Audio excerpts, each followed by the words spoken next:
English Nomad here, and in today's episode I'm just going to very quickly bring you up to date with what's been happening on the mobile four-wheel drive camper build. And as you can see, I've got the roof up. I've been doing some work on the inside. I've also fitted the main entrance door, so the entrance door is now on. I need to trim these bolts and I've put the seals on, so I've still got a fair bit of work to do, but at least the door's on now. It's opening and closing perfectly well, so so I'm very happy with that. I had to buy some special stainless steel hinges that go over this aluminium frame. They're similar to the sort of hinges you would find on truck doors. So the structure pretty much is complete now, in terms of it's now a waterproof, weatherproof structure. So let's have a look inside and see how the inside is looking, and I can also explain what's going on in the build on the interior. So let's go inside and have a look. Back again. So as you can see, I'm sat in the inside of the camper module right now. I'm just having a well-deserved beer. Cheers. The first thing I want to point out is the window coverings.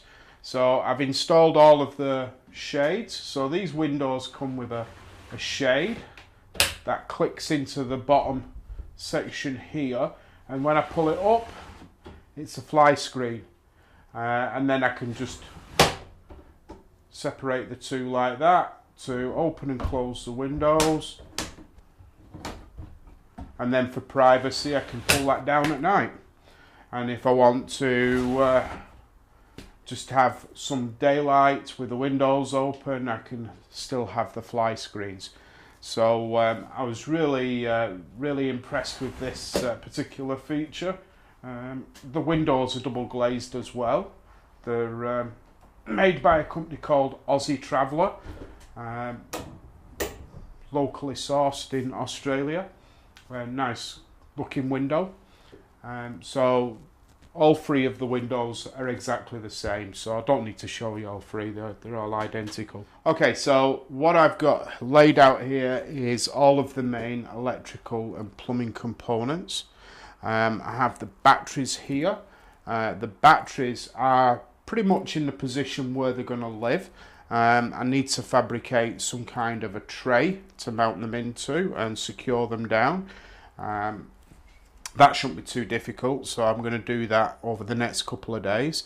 And then on this back wall I've attached a piece of aluminium box section which is fixed to the wall, and that's going to allow me to fix angles going vertical down, and those angles will allow me to mount things like the battery charger, the DC charger, red arc, and my inverter, which will also be mounted up like that, and the other items such as fuse boxes, relays, they can all be mounted there, and I can have a organized cable management system, so I have all the cables nice and neat and tidy.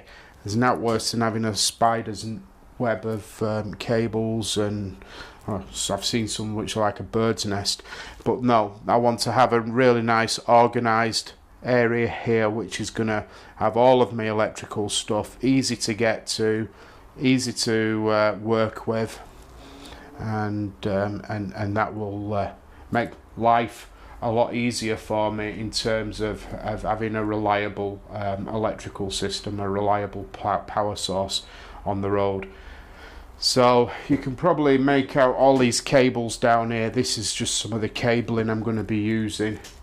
And on this side here we have the plumbing system, so I'll show you what that is. So if you can imagine where I'm sat right now, that's going to be where the water tank is going to be situated. So once the water comes out of the water tank, so first of all it's got to go into the water tank. So I've got a water filler This water filler will be mounted to the outside wall, through the wall. 1-inch pipe going into the water tank with a breather, and then the water can then go into the tank, and then coming out of the tank, it will come out of the tank by this pump. This is a shore floor pump. It's 55 psi. It's one of the bigger ones that you can buy, and what I've already fitted to this pump is an inline filter. So the water coming out of the tank will run through this filter, which will remove any sand and heavy particles so the pump doesn't get damaged. This is the outlet side of the pump. Once it comes out of the pump, it will go into this accumulator. The accumulator, what that does is it helps maintain a constant pressure and stops the pump from surging. So this makes the pump work a little bit more efficiently, and maintains water pressure a little bit more reliable, and then the pump keeps switching in and on and off, especially if you're only running like if you're running a shower, say for example, and you're only running a small amount of water through it, the pump is not constantly switching on and off all the time. That will help with that issue. And then from there, I have a check valve. The check valve is basically stops water flowing back up the system. So if at a later date I want to fit water so that I can have an inlet from, say, mains water, I can have a regulated inlet, and it can be plumbed in further down the system, and this check valve will stop the water going up through the accumulator and the water pump. It won't go through the water pump, but it's still not desirable to have water going backwards in the system, so I'm fitting a check valve for that reason. Another item that I'm going to fit once I get the fuel tank in is a water level indicator. So this will allow me to monitor how much water I've got in the tank, and this is the sender unit. The sender unit, it goes in the tank. All these little sensors along here measure how much water's in the tank, and then will give me a reading on this meter here. So I'll be able to manage my water usage once I'm aware of how much water I've actually got. So from there, after the water check valve, the water will go up to the front of the rear of the camper, where the kitchen is, and I'm going to have, on the outside wall, I'm going to have a shower which has hot and cold. And you're probably going to ask the question, where's my hot water coming from? Well, my hot water is going to come from this unit here. This unit here is a Duo Flow Mark II. It's a 10 litre 12 volt water heater. What it does is it heats the water up to around 70 degrees. I can then use that hot water for the sink. I can also use it for the shower, but its primary purpose is really for showering.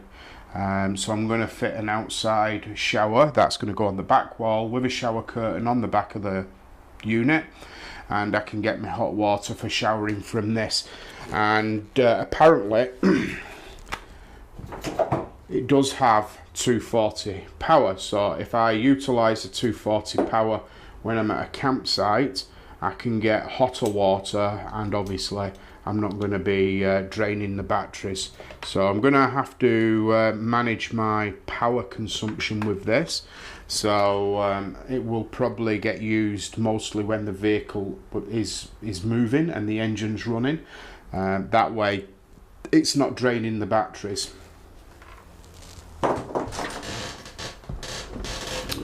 So I guess you can get some sort of indication where I'm progressing with the build. As far as the interior is concerned, I've boxed in the wheel arches here on both sides, so that part of the build is now finished.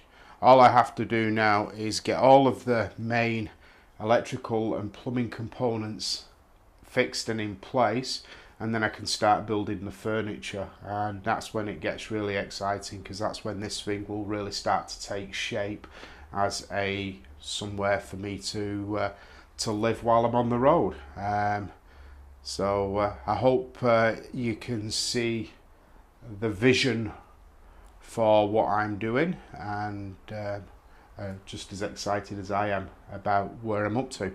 So I'm going to leave it at that for today, but one thing I would like to say is I'd like to thank all of the new subscribers again. I'd like to thank all of the subscribers for following this channel and for giving me the likes and comments and feedback in relation to the project that I'm doing at the moment. And I would like to take this moment just to say have a very Merry Christmas and a Happy New Year, and hopefully in the new year the build will continue to draw a audience that is enjoying the progress of this build, and more exciting things in the new year for this build. So please like this video as always. Please share this video, subscribe if you haven't already, and click the little bell icon so that you get the notifications. And as always, please comment. So until next time, have a very Merry Christmas, and this is Mike signing off. Cheers guys.